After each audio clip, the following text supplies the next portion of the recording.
I'm Ann Jacobs. I'm the director of the Prisoner Reentry Institute, which is part of the research consortium of John Jay College. I'm thrilled to have you join us this morning. It's going to be a little unsettled for a few minutes because we have another class that's going to be joining us. So if you have things on your seats, I'm going to ask you to stick them underneath your chair and stuff, so when the class gets here, they can get settled as unobtrusively as possible. But we want to start anyway.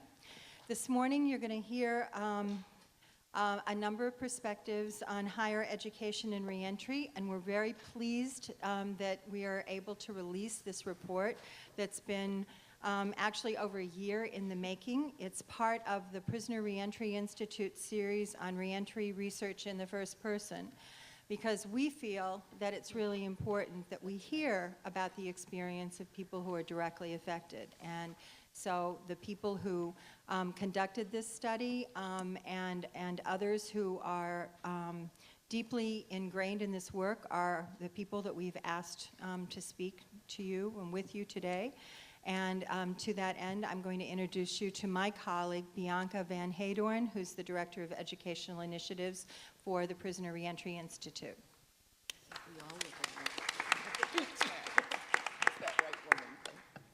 Little shorter than Ann. Good morning.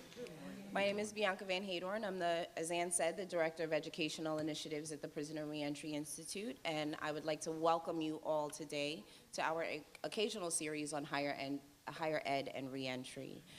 As Ann said, we're really excited to do this. We think this is, a really important topic for us to be discussing, and a really important and appropriate place to have this discussion.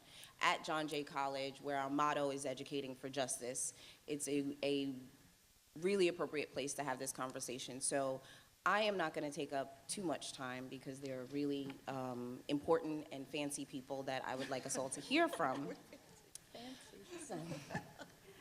So instead of hearing me blabber on and on and on all day, I want to kind of lay the scope of what we can expect for the morning, introduce our panelists, and jump right into it if that's okay. So what we're going to do this morning is hear, as Ann said, research that we are just launching this morning, our report on higher education and reentry. And to kind of set the context, we're going to hear from Professor Sokoloff and some research that she did on the admissions process for people with criminal justice histories in Maryland. And then we'll hear from Michelle Fine and Alexis Halkovic, right? Nice. Who are the co-authors of the report, along with, I have to acknowledge, the co-researchers on the team, who were an amazing team of students at different levels, undergraduate, graduate, and doctoral, who have all had experience with the criminal justice system. So we really owe a debt of gratitude to that research team who really helped us shape the work, give their perspective and their experience, but also engage in real in-depth research in a way that we don't see often enough in this work. So that, I have to say that from the door. Then we'll hear from Alan Rosenthal and Ray Taboo and Vivian Nixon. And just to, follow up and show how fancy our panel is,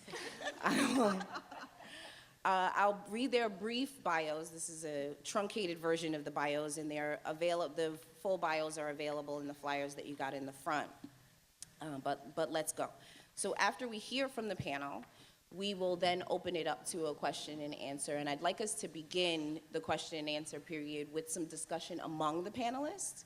I think that's a really good way to spark questions and dialogue. So we'll start with questions and answers among the panelists and then open it up to the floor. So that's the goal for today. So Natalie Sokoloff is a professor emerita, and she's been a member of the faculty at John Jay for more than 4 decades.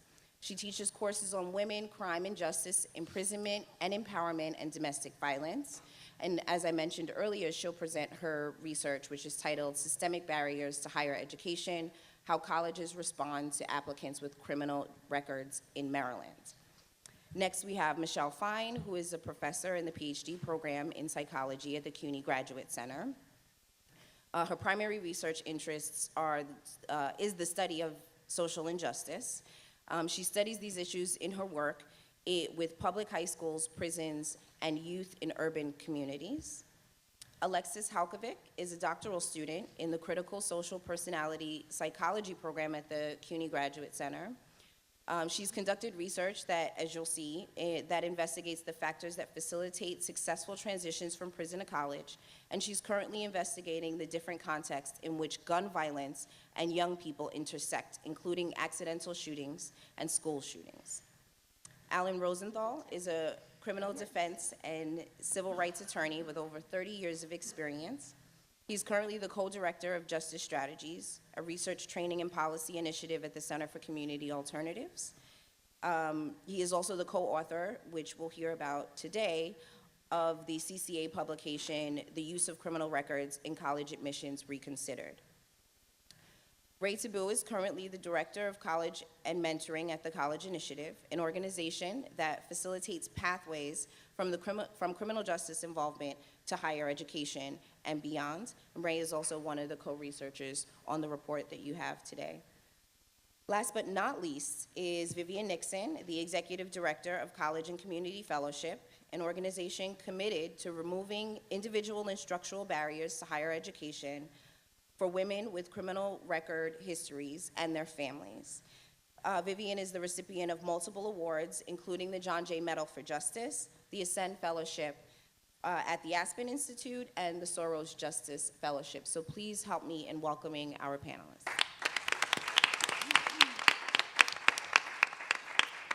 So without further ado, to begin our morning, I turn the mic over to Professor Sokoloff. Hi, everybody. I want to start off by thanking Anne for inviting me to be on this glorious panel with these wonderful people.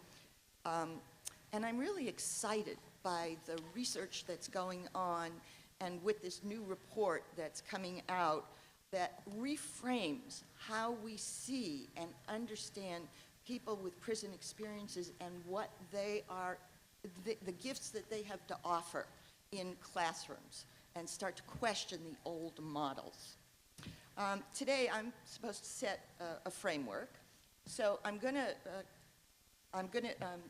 give a little bit of context and not go through a lot of things that lots of people in this room know about, in part because I don't have time.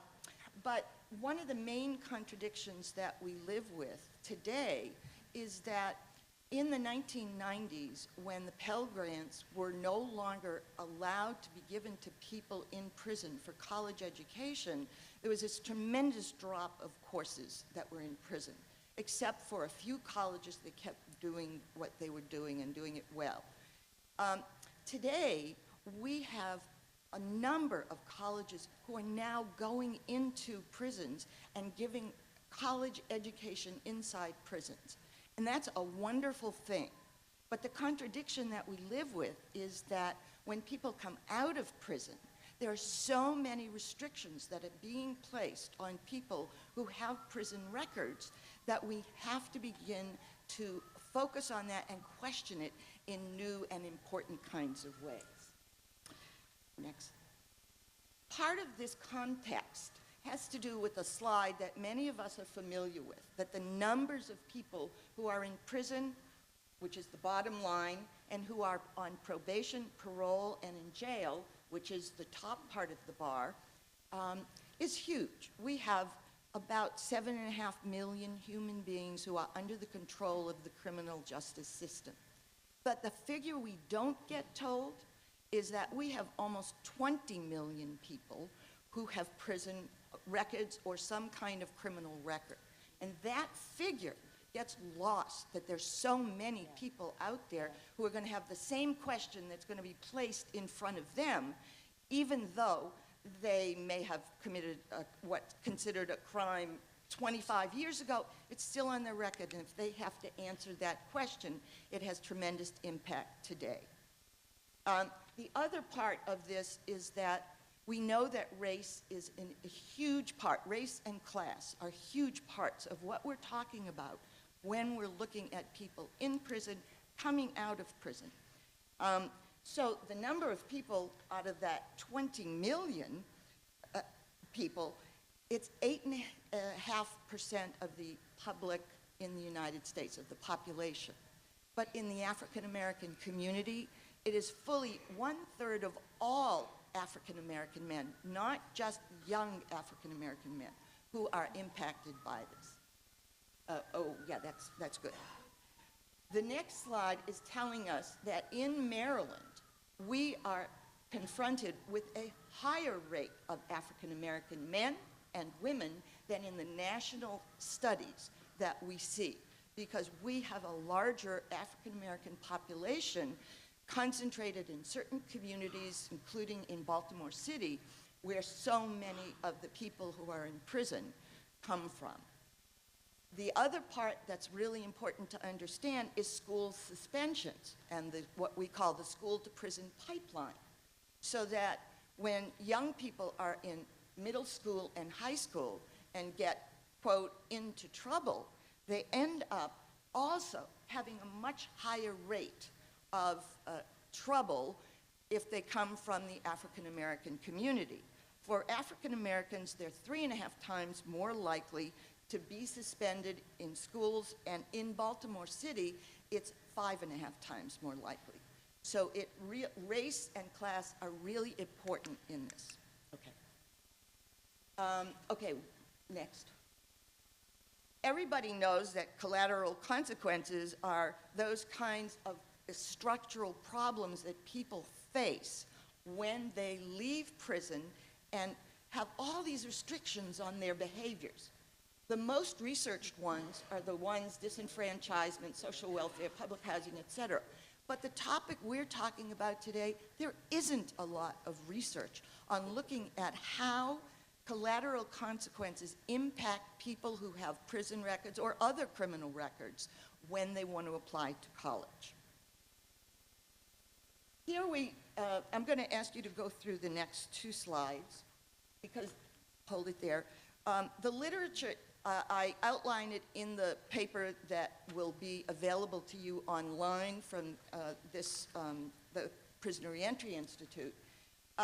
So I'm not going to go through that, but what I do want to talk about is a comparison between a landmark study that Alan was instrumental in doing with Marcia Weissman. And that study was published in 2011, and it surveyed over 3,000 schools of higher education nationally. They received 273 responses, which is 8%. So there's not a tremendous way in which colleges are responding to these kinds of surveys that Alan did and that I did. That's the only national study, and so far Maryland is the only state study that's been done. And I'm going to compare what we got in Maryland to the national study. Next slide, please. In the Maryland study, we did 2 methods of trying to get information. One is we literally made out the applications for all 50 colleges in Maryland up to the point of where you put that final button to apply. And we did that because we wanted to see where the question was placed, of course, if it is placed, because that's a really important question, and if so, where. In that part of the survey, we got a very small response rate. Only 7 colleges told us what their policies were. 5 additional institutions said they had no policy, but we were able to interview them over the phone, and we got a little bit more information. The comparison that I'm going to show you between the national and the Maryland studies are different. In part, we don't know if it's because Maryland, we're comparing all 50 colleges in Maryland, and we have a higher rate of colleges in Maryland that are public institutions compared to the national study, which is a much smaller number, or smaller percent, and it was more private colleges responding compared to the Maryland study. So that could be a reason why you see these results. In this slide, what you see is that in Maryland, the colleges there are considerably less likely to have a question about whether you have a criminal record. So 44% versus 2/3 in the people who responded, which may be because there are more private colleges and they are more likely to ask the question. And so here we see the difference in public and private colleges and 2- and 4-year colleges. And at each level, the green bar is looking at Maryland's response, and the brown bar is looking at the national response. So at each level, Maryland is doing better by not asking the question, but when you look at private colleges and 4-year colleges, they're way up there. The big discrepancy in Maryland is between 2-year colleges and 4-year colleges. So the best bet, apply to a 2-year public college, which is true nationally. Next slide. So when we look at the comparisons of these two studies, what we end up seeing here is, I just want to get the right, private and 4-year colleges are more likely to ask the question. All of the colleges in almost all, say that again, almost all colleges in both studies have additional steps for students that are identified with a criminal record. 2/3 of the colleges that reject students on the basis of their criminal record have an appeals process. And that appeals process, though, like the additional steps, means you may have to go in front of a committee, and the special committees include a dean's committee, security, legal committees, and mental health committees. So all of these added burdens are put in the way of people when they're trying to apply to college. Some of the campuses ask the type of crime. Next. The kind of additional research that we think is needed is making sure that we look at systemic biases, not simply individual college biases based on race, class, gender, sexuality, and immigrant status. And the last two are ways in which we haven't started to think about how do these criminal records impact people.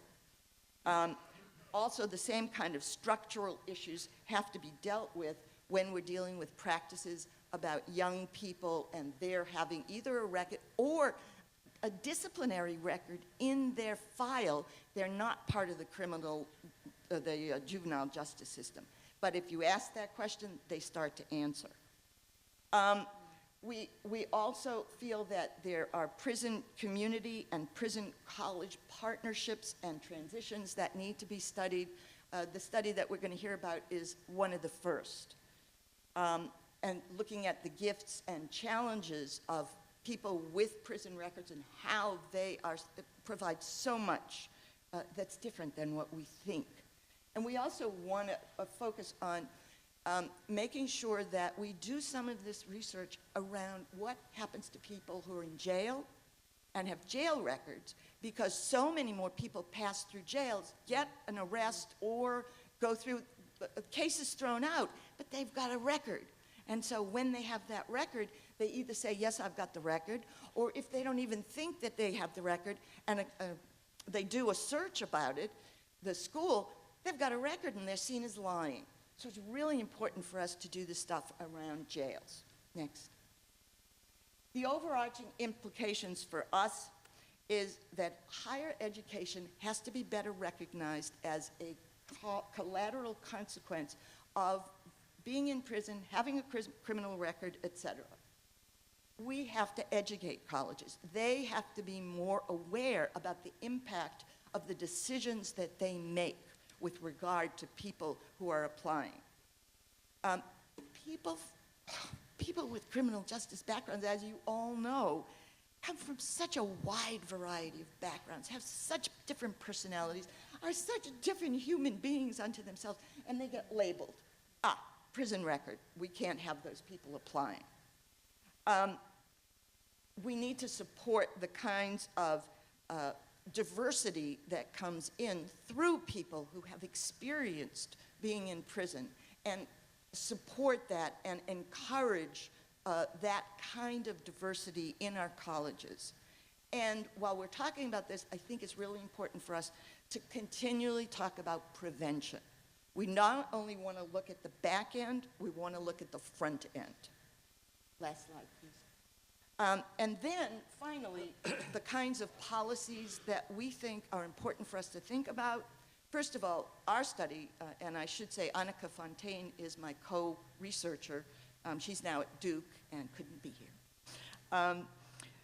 We really support the national study, which argues that this information should not be collected when people are applying who have criminal records.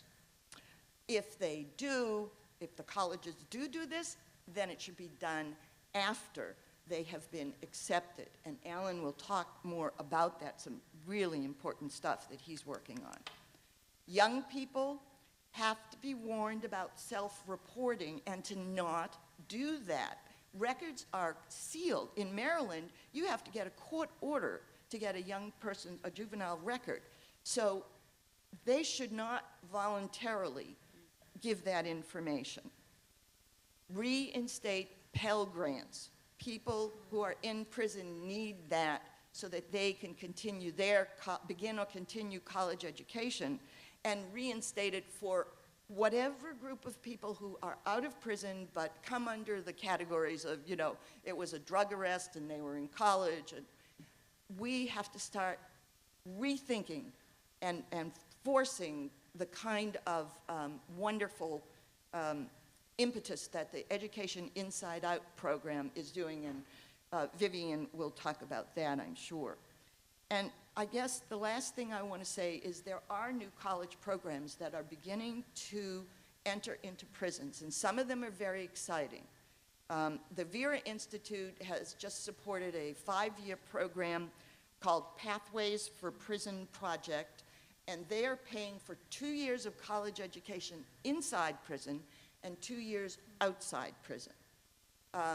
This prison to college pipeline, which is part of the New York State system, and we have here, and Boz is here, Boz Dreisinger, who's the head of that program, also has a version of really allowing 2 years of college education inside prison, 2 years outside prison. The other thing is the Bard Prison Initiative. Bard is an elite private school which has been around for quite a while and teaching elite private school education in prisons.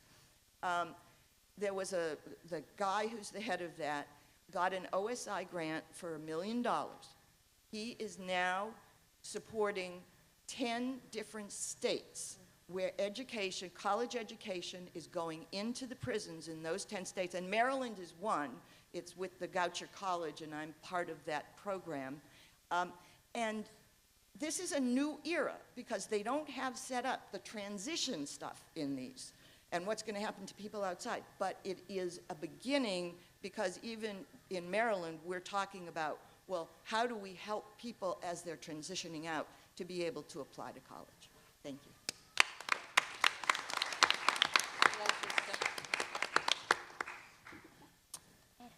Sorry. Chairs.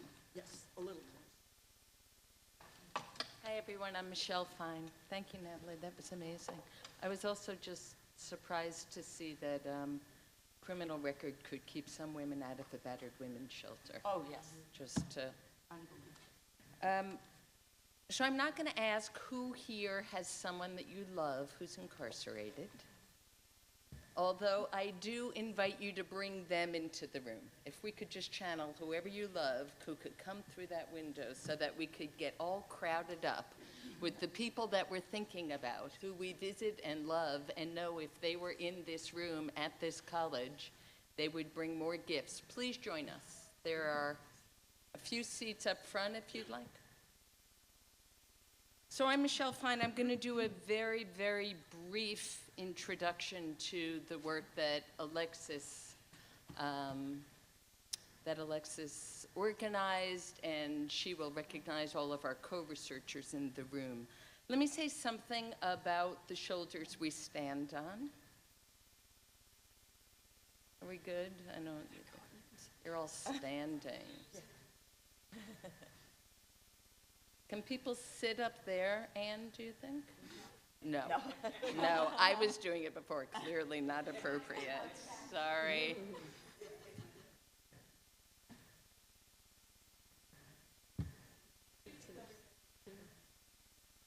We've got two people. There's a sprinkling of seats here as well.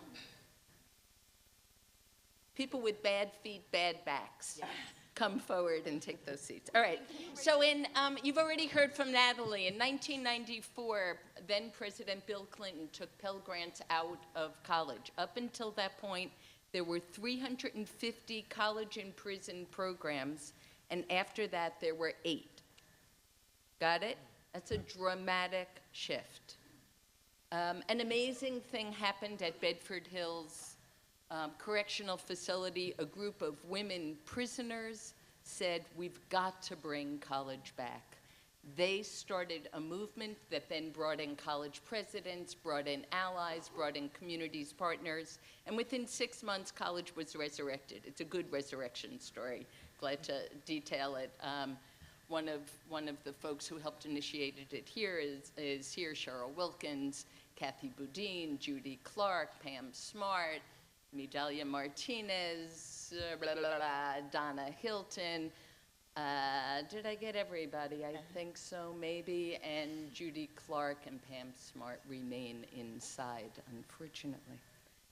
So college was resurrected in 6 months, and within a very short period of time, the women said, we've got to document the impact of college in prison because we can no longer take it for granted. It is no longer just something the federal government knows is good. So very quickly, we mobilized a research project led by Maria Torre, the director of the Public Science Project. And it, like this project, was a participatory project, which meant that we, as the university researchers, understood that the real knowledge of how does college work, that knowledge and expertise was held by the women in the prison.